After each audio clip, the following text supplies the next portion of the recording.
नमस्ते दोस्तों, स्वागत है आप सबका लीगल जॉब अलर्ट्स पर, जहां आपको मिलती है हर वीक की fresh legal job updates, short और एक सिंपल लैंग्वेज में।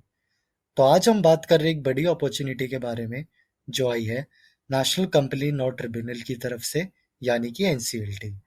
एनसीएलटी ने अनाउंस किया है कि recruitment for joint registrar, deputy registrar और असिस्टेंट रजिस्ट्रार के पोस्ट डेपुटेशन बेसिस पर। ये पोस्ट अलग-अलग एनसीएलटीज बेंचेस के लिए निकाले गए हैं, जैसे कि न्यू दिल्ली, अहमदाबाद, मुंबई, चेन्नई, जयपुर, कोलकाता, इंदौर, चंडीगढ़ और बैंगलोर। ये सभी पोस्ट डेप्यूटेशन बेसिस पर है। इसका मतलब है कि ये सिर्फ गवर्नमेंट ऑफिसर्स के लिए है जो ऑलरेडी किसी सेंट्रल या state government department, court, tribunal या स्टैट्यूटरी ऑर्गेनाइजेशन में काम कर रहे हैं।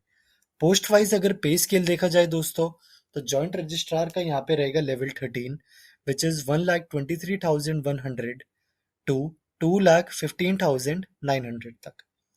डिप्टी रजिस्ट्रार की बात करें तो दैट विल बी लेवल 12, 78,800 से 2,09,200 तक। Assistant registrar would be level 11, 67,700 से 2,08,700 तक। एलिजिबिलिटी में अगर बात करें तो सबसे पहले ज़रूरी है कि आपके पास एक लॉ का डिग्री होनी चाहिए और आपके पास एडमिनिस्ट्रेटिव या कोर्ट रिलेटेड वर्क का प्रॉपर एक्सपीरियंस भी होना चाहिए। एज की बात करें तो मैक्सिमम एज लिमिट आपकी 56 ईयर्स रहेगी, which is age on the dating closing date of the application. एक बार अप्लाई आपने कर दिया तो विड्रॉ करने का ऑप्शन नहीं मिलेगा। तो सिर्फ वही ऑफिसर्स अप्लाई करें जो ट्रूली इंटरेस्टेड है और ज्वाइन करने के लिए रेडी है। एप्लीकेशन सबमिट करने की लास्ट डेट रहेगी एडवर्टाइजमेंट के एम्प्लॉयमेंट न्यूज़ में पब्लिश होने के 60 दिन बाद तक। हाँ नहीं दोस्तों, तो जो हमारा इसका डेट रहेगा फॉर द पब्लिशिंग, उससे अगर हम 60 दिन जोड़ते हैं तो date will be last date, and इसके लिए काफ़ी दिन आपके लिए दोस्तों बचते हैं। एक बार अगर आप अप्लाई कर देते हैं और तो जैसे मैंने कहा था कि विड्रॉ करने का आपको ऑप्शन नहीं मिलेगा, तो प्लीज़ देख के करिएगा दोस्तों। एप्लीकेशन को आप सबको एक प्रिस्क्राइब्ड फॉर्मेट में भी भरना पड़ेगा, जिसका परफॉर्मा दिया गया है।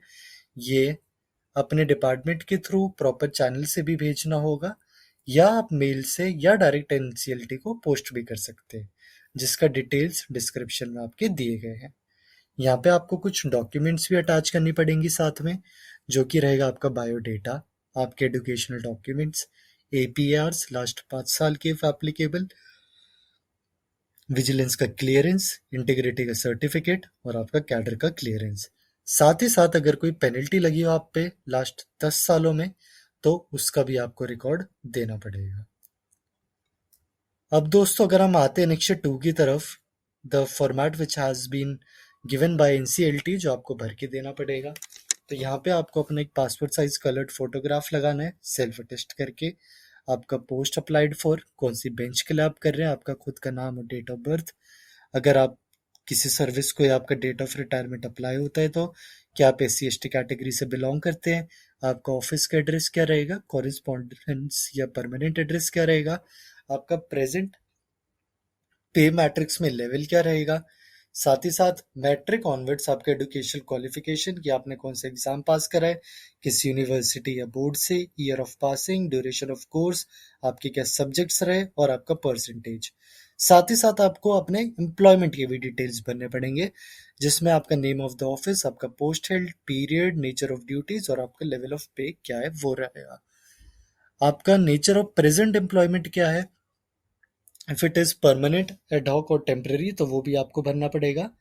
साथ ही साथ आपको अगर कोई आप ट्रेनिंग के अंडर गॉन रहे हो वो, आपका कंप्यूटर में प्रोफिशिएंसी वो, कोई अगर इन्फॉर्मेशन आप जो करना चाहते हो फर्निश वो, और आपको ब्रीफली छोटा सा स्टेट करना पड़ेगा कि आप क्यों अपने आप को सूटेबल फाइंड करते हो इस पोजीशन के लिए। बात सबसे इम्पोर्टेंट दोस्तों, जो लास्ट में दे रखा है आपका certificate which has to be furnished by आपके एम्प्लॉयर और हेड ऑफ द ऑफिस और फॉरवर्डिंग अथॉरिटी, कि उनके नॉलेज के हिसाब से आप पे प्रॉपर एजुकेशनल क्वालिफिकेशन और एक्सपीरियंस है, कि आपके खिलाफ कोई भी विजिलेंस या डिसिप्लिनरी केस या क्रिमिनल केस पेंडिंग नहीं है, कि आपका इंटीग्रिटी सर्टिफाइड है, CRE APR एप्लीकेबल है तो उसके ओरिजिनल फोटोकॉपीज आपने इनक्लोज करे हैं, आपके खिलाफ कोई भी मेजर या माइनर पेनल्टी लास्ट 10 सालों की ड्यूरेशन में नहीं लगाई गई है। तो दोस्तों, अगर आप सेंट्रल या स्टेट गवर्नमेंट में काम कर रहे हो और हायर लीगल पोस्ट पर शिफ्ट लेना चाहते हो, तो ये एनसीएलटी के रोल से एक ब्रिलियंट करियर मूव हो सकता है आप लोगों के लिए। ऐसे ही लीगल फील्ड के रेयर अपॉर्चुनिटीज के लिए सब्सक्राइब करिए लीगल जॉब अलर्ट्स। वीडियो को लाइक और शेयर करना ना भूलिए और अपने लीगल नेटवर्क में जरूर फॉरवर्ड करिए।